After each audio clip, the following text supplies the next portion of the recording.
So, today we are going to spend some time exploring maladaptive cognitive patterns. And this is one of my favorite topics to explore because it is universal and I see it so much, both in clients and myself. So let's first start by identifying what maladaptive cognitive patterns are. These are unhelpful ways of thinking we engage in as a response to any sort of emotional discomfort or anxiety. And these most likely originated in childhood, and due to our repeated use of them over time, have become automatic and habitual. So just like how we aren't necessarily thinking actively about how to tie our shoes or how to brush our teeth, we aren't always thinking about the ways we think. And I think we definitely don't always fact check the thoughts themselves. And therefore, sometimes our thoughts are flat out lies. So, why do we engage in these kinds of patterns? I think as humans, we do not like living in a space of unknown or uncertainty. It's uncomfortable to not have answers or for things to not make immediate sense. Has there ever been a time when you have sent a text and, upon not getting a response, start to fear you've upset the other person or that they're mad at you? I think humans tend to thrive in spaces of certainty and clarity, and when those two things are missing, we feel unconsciously or consciously uncomfortable. And our brain, our sweet, sweet brain, well intentioned as it might be, jumps in to try and relieve this discomfort by trying to provide us answers. And this can look like rumination and spiraling, catastrophizing, black and white thinking, or making assumptions. And this is not an exhaustive list of maladaptive cognitive patterns, but these are the ones I come across the most, both in my personal and clinical experience. So let's dive in. A few words on each of these patterns, starting with rumination and spiraling. Do you ever notice yourself replaying a conversation over and over again, searching for clues and information that provide understanding? You know, what did that look from the conductor mean? Did I say all the right things to the contractor, and do you think I'll get hired again? As we become more and more desperate for answers and certainty, the thought spiral continues to swirl because we feel uncomfortable to not have answers to any of these questions, and our brain is working overtime searching for them. Learning to intervene when you're ruminating and spiraling. This is a practice, meaning it won't happen maybe the first few hundred times you try. These cognitive patterns have been perfected over time, and so it stands to reason that it's going to take time to create new pathways in your brain. We can practice redirecting our brains to other content, and this is one way to interrupt the rumination and spiraling pattern. So instead of following the path of the spiral, we take a hard right and go in a different direction. Oftentimes, this can be done by simply returning to the present moment instead of terrorizing ourselves with fears about the past or the future. Oftentimes, after a thorough session of rumination and overthinking, you know, that look from the conductor, the conversation with the contractor, we may arrive at destination catastrophe. Maybe the look from the conductor means I'm getting fired, or maybe I've offended the contractor and I'm now on a no hire list. Believe it or not, these catastrophic thoughts are preferable, even if they're unrealistic, to sitting in the unknown of how the conductor or contractor feels about us.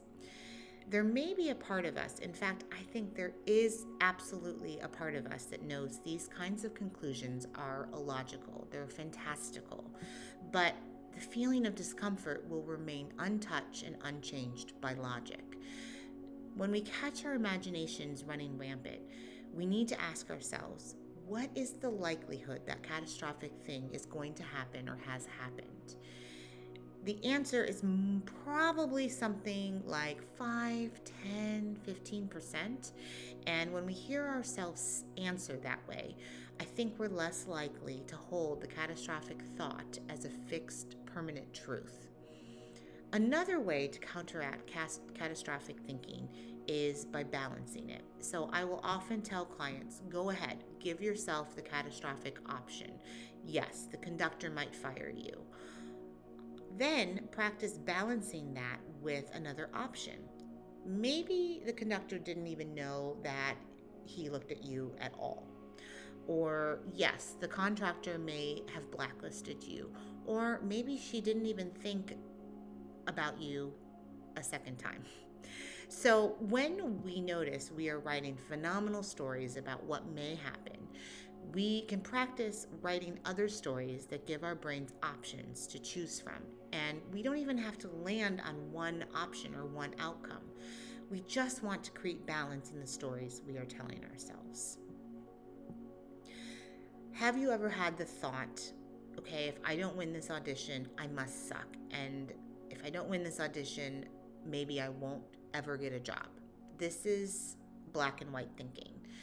So this is another unhelpful pattern of thought that we utilize to, again, avoid that hazy space of, I didn't win this audition, can I still be a competitive and hardworking musician? The thought, I didn't win the audition and I am capable and I am worthy, that thought is more uncomfortable than I suck, even though the latter may not even be true. We prefer comfort over truth. Take the thought, I want space from my partner and I love them deeply. I think initially this can feel contradictory and therefore uncomfortable. So we convince ourselves that it has to be one or the other. And I think in doing that, we significantly limit our experiences of both ourselves and other people. So the use of and over but is one of my favorite practices, and I find myself doing it several times a day.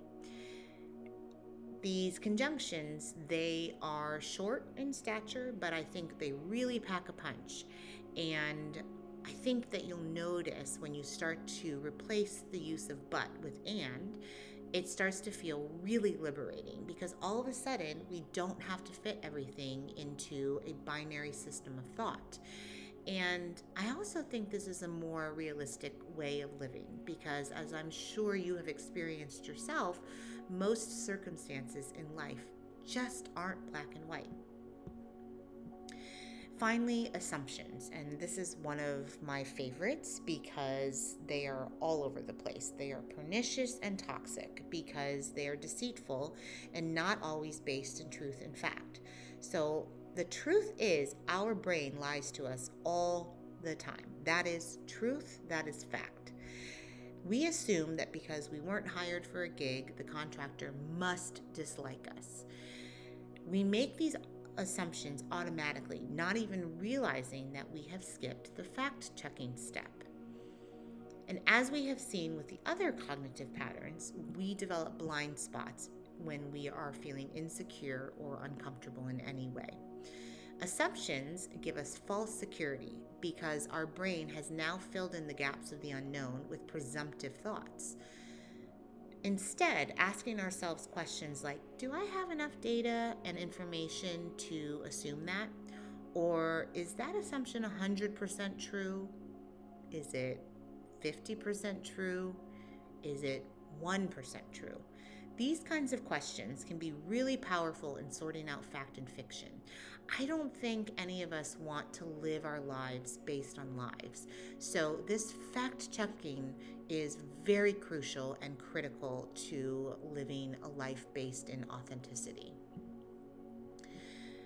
Often, I think what we're going to find is we don't have enough information to draw conclusions of any kind. So we have to learn how to sit in the discomfort of waiting to have the data we need. And as we do this, we will build our tolerance for the unknown.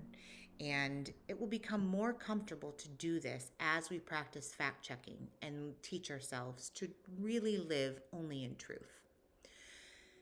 How do we create new neural pathways in our brain? Thank goodness, right? Lobotomies, that's not a thing anymore. But there are still ways to get inside of our brain so we don't keep walking down the old familiar pathways that often lead nowhere. To do this, we first must deepen our awareness around how we currently think. And I want to emphasize that we want to do this with curiosity and not judgment. We don't criticize ourselves or get frustrated or say, gosh, you idiot, you stupid idiot. Why are you thinking these illogical, irrational things? You know that's not happening. No. Rather, we want to get curious about these tendencies, asking ourselves questions like, when did I start doing that? Or, I wonder which thought pattern is activated by which circumstance and which people in my life. We can even try to have a nurturing, soft response to what we're noticing. Something that sounds like, gosh, my brain is really working hard to keep me from the discomfort of uncertainty and unknown. Making changes in our brains not going to happen overnight, and it won't happen without consistent intentionality and empathy towards yourself. The good news is our brains, it's scientifically proven that our brains have neuroplasticity, meaning our thought pathways, regardless of how well grooved they are, they're not permanent. We do have the ability to change the way we think. So as we create these new pathways through awareness, kind curiosity, and practice, our newer thoughts are going to feel untrue at first, and this is completely normal. It's the repetition that will reinforce the validity of these newer thoughts until they start to feel as true as our former, less helpful cognitions. Thank you so much for spending some time with me today, and I hope this information has given you some food for thought. Healthy thought, that is.